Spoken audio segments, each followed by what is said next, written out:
Olá, telespectador, estamos de volta. Nosso convidado de hoje, Dr. Sérgio, o assunto que a gente estava falando é sobre o uso capião extrajudicial. Dr. Sérgio, a gente conversava já no primeiro bloco, né, e o uso capião a gente já definiu como aquele instituto, né, que pela posse, com aquela intenção de ser dono, por um tempo, né, a gente acaba adquirindo a propriedade e de que isso agora vai ser feito no cartório de forma extrajudicial. Lembrando, a gente tem alguns principais prazos do uso capião: 15 anos, 10 anos, 5 anos, 2 anos, dependendo da modalidade. Ok. Alguns, como por exemplo, né, o uso capião ordinário, ele precisa da chamada boa-fé e justo título.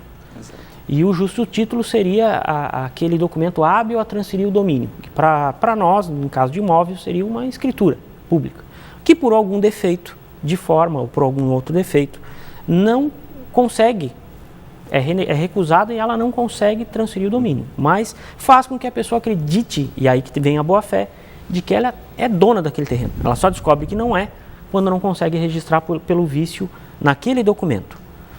Eu gostaria que ficasse bem claro para o telespectador, né, se for o caso, né, de ele estar 5 anos num terreno, de ele acreditar, 10 anos num terreno, de ele acreditar que aquele terreno era dele, não conseguiu registrar, vai ter que entrar com o uso capião. Quais são os documentos que vocês entenderiam como justo título? Na verdade, o justo título é qualquer documento que demonstre que teve a boa-fé na origem, na aquisição daquele imóvel, né? Ele... como, por exemplo... Não só a escritura pública. Tá, mas como, e é isso, uma por exemplo, extensiva. Um próprio recibo, que é muito comum. Então, qualquer documento que demonstre que ele buscou adquirir aquele imóvel e exatamente, talvez pela espécie de documento não foi viável o registro, ele pode buscar o uso capião extrajudicial. Na tramitação que foi estabelecida pelo novo CPC, que inseriu um artigo na Lei 6.015, que é a Lei de Registros Públicos, ele traz a tramitação e um rol de documentos. No final, ele coloca qualquer documento que possa comprovar o tempo e a boa-fé, o justo título. Então, comprovantes de pagamentos de impostos, declarações de imposto de renda,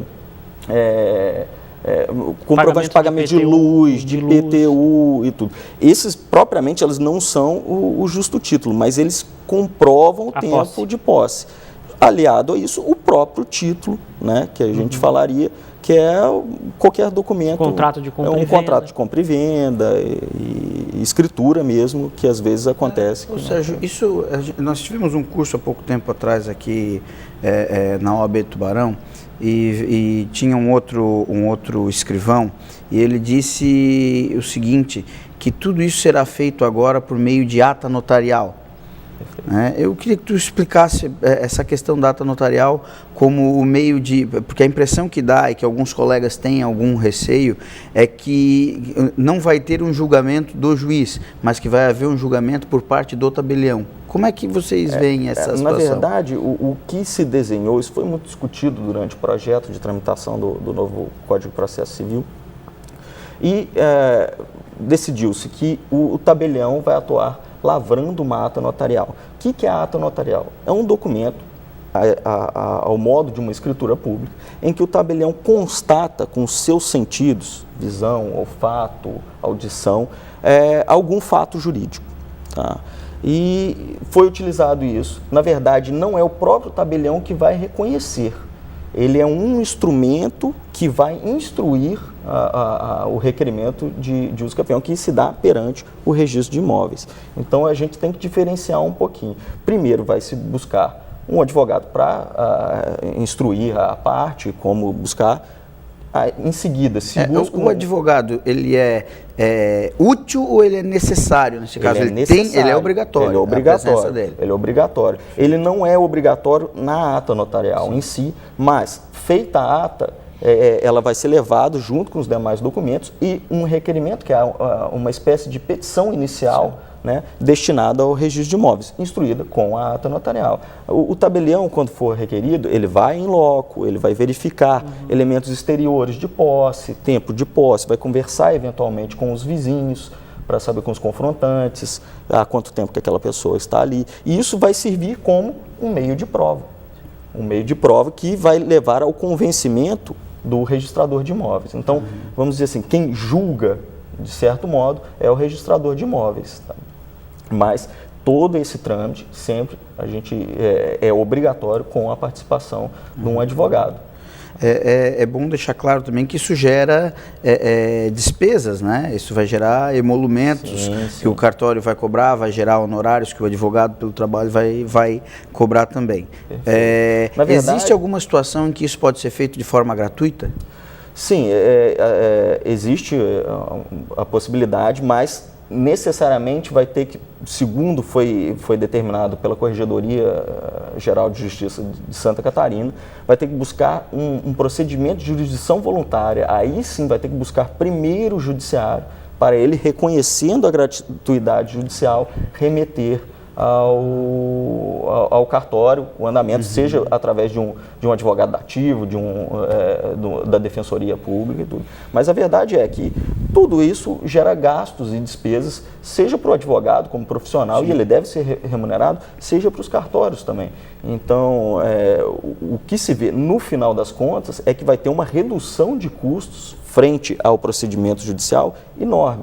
Hoje, o CNJ calcula que cada processo custa em torno de R$4.000, mais de R$4.000, sendo que, propriamente, reconhecido judicialmente a uso capião, ela também vai ter que ser registrada, então também vai ter esse custo, e também tem o gasto com o advogado, de qualquer maneira. Assim que eu vejo que essa nova via, que é uma via de desjudicialização, ao modo que aconteceu com os inventários e partilhas, vai ser muito eficiente, vai ser muito mais célere. Sem contar a questão do tempo, né? Vai ser muito, como acabou de dizer, vai ser muito mais célere. O nosso judiciário já está atulhado pela quantidade de processos existentes, então eu acredito que isso consiga diminuir consideravelmente o número de ações. Sim, sim. Isso já foram colhidos alguns dados sobre o inventário e partilha que serviu de modelo, vamos dizer, para essa desjudicialização através dos cartórios extrajudiciais, que no Estado estão muito bem providos através de concurso público e tudo.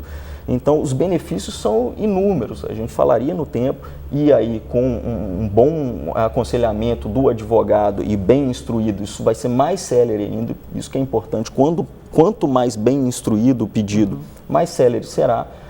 E eu calculo que, estando bem determinado o direito, em coisa de 1 mês a 2 meses se tenha o reconhecimento. Muito mais. Tendo o direito.